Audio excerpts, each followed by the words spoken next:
So hello, good morning and welcome to episode 5 of my Beyond the Titanic series. And I'm super excited about this one because it has brought me back to one of my absolute favourite places on the planet. And in today's episode we'll be looking at the story of a vessel that holds a very unique link to the Titanic and how a brief encounter turned out to be said vessel's salvation. It's one of a kind and can only be found right here. I've come to the great city of Belfast in Northern Ireland to bring you the story of what's become known as Titanic's little sister, the SS Nomadic. She was the largest ship of her time, a technological marvel. Sending shockwaves around the globe, her maiden voyage would be her last. Just 4 days into her first crossing, RMS Titanic sank in the North Atlantic, taking 1,500 lives with her. These are the stories of those who witnessed firsthand one of the greatest maritime disasters in peacetime history. The last surviving link to the great ship has finally returned home. Scientists of a joint U.S.-French expedition said today they have found wreckage of the ocean liner whose name is a legend, the SS Titanic.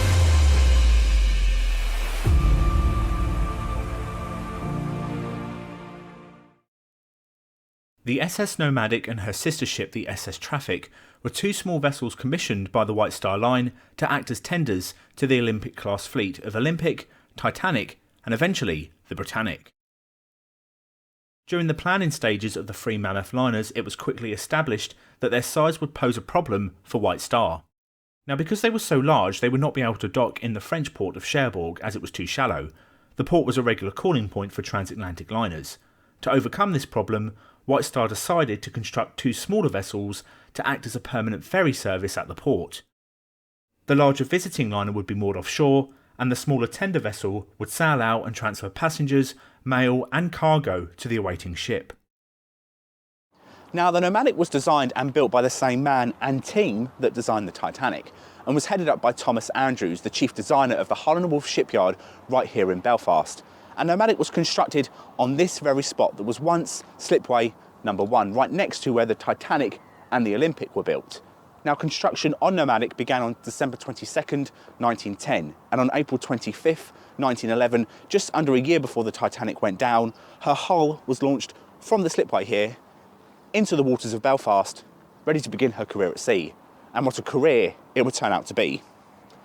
On April 10th, 1912, the Nomadic would make a journey that would define the rest of her career. For that very evening, RMS Titanic arrived in the port of Cherbourg on her maiden voyage.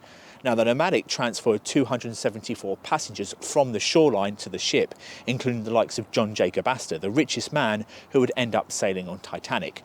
The Nomadic steamed up to the starboard side of Titanic, transferred passengers and mail, and then returned to port. The Titanic, of course, then sailed off into history. So this brief encounter may have seemed somewhat routine and boring at the time, but unknown to everyone on board Nomadic, she had just completed her most famous ever journey. Titanic, of course, sank several days later in the North Atlantic, taking the lives of many of the passengers she had just conveyed. And although Nomadic is well known today for her brief encounter with Titanic, that doesn't mean the rest of her career at sea was a quiet one. During the First World War, Nomadic was used by the French government as a minesweeping vessel and eventually, after the war, returned to her tendering duties. In 1934, however, following the merger between the White Star Line and Cunard and the opening of a larger port at Cherbourg allowing for larger ships to dock, she was no longer required and ceased operations as a tender vessel. She was then sold to this company, and for the sake of my own dignity, I'm not going to try and pronounce it. At this point, she was also renamed to this. Ingénieur Minard? Minard? Ingénieur Minard? I don't know. I think we've established at this point my French is not great. Even though she was renamed, for the purpose of this video, we're going to stick to referring to her as Nomadic, as it just makes things that much more simpler. During the Second World War, she again saw service, and on June 18th, 1940, she took part in the evacuation of Cherbourg. Now, for the Nomadic, the conflict had given her a bit of a lifeline. Before the war broke out, her future seemed uncertain. However, the port of Cherbourg had been heavily damaged during the war, which meant that once again, the larger vessels could no longer dock there. She was therefore then leased back to the port to continue her tendering duties, thus saving her from the shipbreaker's yard. She went on to serve some of the most famous vessels ever to take to the sea, including the Queen Mary and the Queen Elizabeth. She eventually retired for good from her tendering duties on November 4th, 1968. By 1969, with no purpose, she was laid up in the port of Cherbourg and was eventually moved to the port of Le Havre, where she sat idle for 5 years. Once again, it seemed that the threat of the shipbreaker's yard was looming over her. Thankfully, though, she was once again saved when she was purchased by a private individual in 1974, and the Nomadic was about to embark on a completely new and different chapter in her life. In 1974, the Nomadic underwent an extensive conversion and was moved to the River Seine in Paris, where she was opened up as a floating restaurant on the 26th of June 1977. Her name at this point was also changed back to Nomadic. Now, for a good 20 years she remained in Paris. However, by the year 1999, the business was in financial difficulties. New regulations had come into force, which meant she now had to undergo inspections of her hull in dry dock. This was both costly and impossible, as her conversions meant that she was now too large to fit underneath the low bridges of the Seine. With increasing debt and being unable to meet these new regulations, the Nomadic was forced to close. By the year 2002, the business was in so much debt that the Nomadic herself was seized by the Paris harbour authorities. Now, as I mentioned earlier, the Nomadic was unable to fit underneath the low bridges of the River Seine, so in order to resolve this, they literally cut off her upper decks. And on the 1st of April 2002, she was towed out of Paris and back to Le Havre. Nomadic's private owner died in 2005 with the debts unpaid, and so the authorities sought to dispose of the vessel and attempted to find a buyer. If no buyer was secured, Nomadic's days would be numbered. Again, at this point in her lifetime, she faced the prospect of being sent for scrap. This is where the good folk of Belfast and the wider Titanic community stepped in. On learning of this, the French Titanic Society, Belfast Industrial Heritage, Belfast Titanic Society, and the Save the Nomadic Appeal all began campaigns to save the vessel. I myself, who was only around 18 at the time, donated as much as I could, and the campaigns were well supported by the public, particularly in Northern Ireland. But alas, as much as we all tried, we failed to secure the €500,000 sale price, and she was sent to auction. With a slashed reserve price of €250,000, there appeared to be little interest. But at the 11th hour on January 26, 2006, the Northern Ireland government stepped in and placed a bid of €250,000 and €1, just €1 over the reserve price. With no other bidders, Nomadic was sold and once again saved from being scrapped. So before I begin or carry on with this section, you may have noticed a slight change in attire, and that's because I took a break in between filming and popped into the Titanic gift shop just to browse. But yeah, this happened. Let's not talk about it anymore and let's move on. On July 18th, 2006, the Nomadic triumphantly returned back here to her home port of Belfast. However, she was in such a poor state she was unable to make the journey herself and was towed up the river here on the back of a barge. After all them years away and facing the scrapyard on many different occasions, she was safely home. However, that was only half the mission. Now, as I previously mentioned before, she was in a sheer state of dilapidation. Her hull was completely rusted, her upper decks were gone, and her engines had been ripped out a long time ago. It was going to take a lot of time and money to bring her back to what she once was.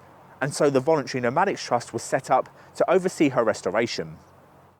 A study by Belfast City Council estimated that the cost of restoring Nomadic at £7 million. Major contributors included the UK Lottery Fund, Northern Ireland Tourist Board and Belfast City Council, amongst many others. By early 2010, enough funding had been secured for major restoration works to begin, with external blasting and priming of her hull preventing any further deterioration.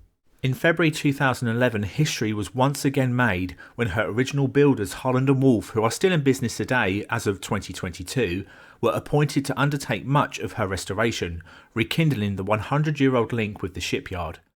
The works undertaken by Holland & Wolff included restoration of her steelwork, recreation of the missing bridge and flying bridge decks, hull repairs and painting of the vessel in her original White Star Line livery.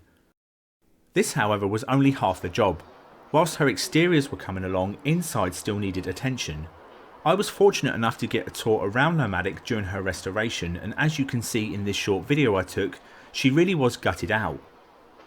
When she arrived back in Belfast, she came with a lot of her original interior features, but for her restoration, she was taken back to bare bone.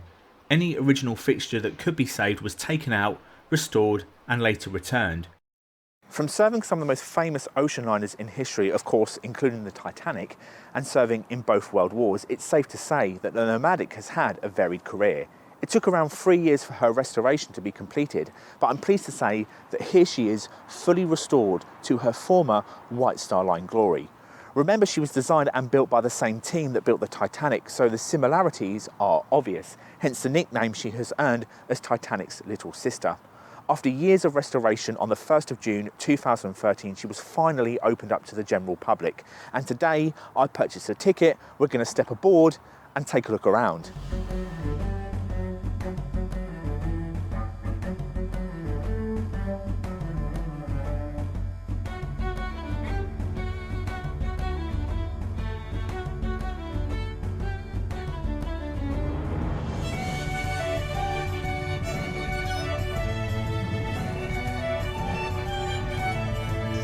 Now, when you board the Nomadic for the first time, your breath really is taken away as to what an amazing job the team have done restoring her. Many of her fixtures and fittings are original, including much of her wooden panelling and these benches here. Passengers would have sat here as they steamed towards the awaiting Titanic.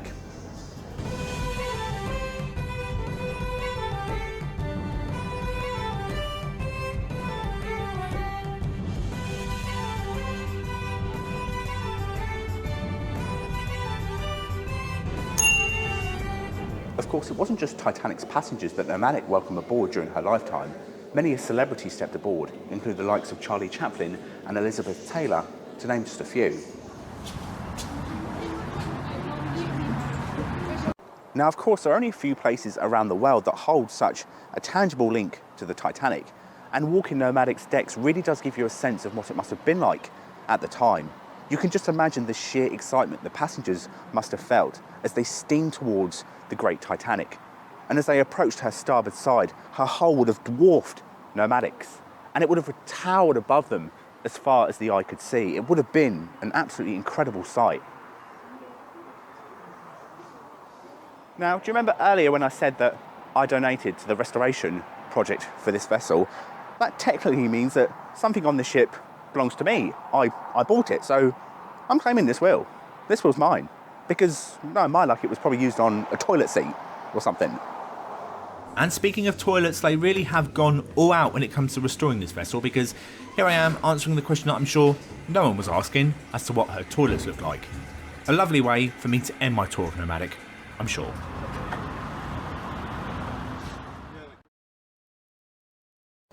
So we're coming to an end of today's episode, and it makes a change that I'm not actually signing off from a cemetery this time. Like I said, Belfast is one of my absolute favourite places to be, and that's because it's an absolute mecca for any Titanic buff. If you're at all into Titanic and you want to learn more, I would definitely recommend coming to Belfast, because it has her story as a whole, from her conception, her construction, her launch, her sinking, and the aftermath. Belfast is the place to be. And the Nomadic has played a vital role in Belfast retelling that story. For many years, Belfast shied away from its links to the Titanic because the city suffered a great loss, a great grief when the ship went down, and she was swept under the carpet. The culture of Belfast was, we do not speak about the Titanic. But in the last 15 to 20 years, they've rekindled their link with the ship and regenerated the entire shipyard. There are many sites dotted around this city that have their own individual links to the ship, significant links, and I've purposely not included them in this video because I really do believe that each site merits its own video for the channel, so hopefully I will be coming back to do them at a later date. Just a few thank yous I want to add before I close off this episode. Thank you to my sister Caroline, as always. She came along and helped me with this episode. She really does have the patience of a saint. Thank you to the people of Nomadic for eventually allowing me on board to film. I mean, I don't have a restraining order or anything. It's just the fact that the upper decks were closed when I went to film originally, and I had to come back at a later date, and they eventually allowed me on deck to film. And thank you for watching this video. Thank you for supporting my channel. I hope you've enjoyed this video, and if you have, don't forget to give it a thumbs up, subscribe, and check out my other episodes from my Beyond the Titanic series. So from I was going to say sunny Belfast, it's actually been sunny the last couple of days. I mean, I almost got sunburnt in Ireland, but it's overcast today. So from an overcast Belfast, thank you for watching, and I'll hopefully see you guys again on the next episode. So until then, have a great day. Goodbye, my friends.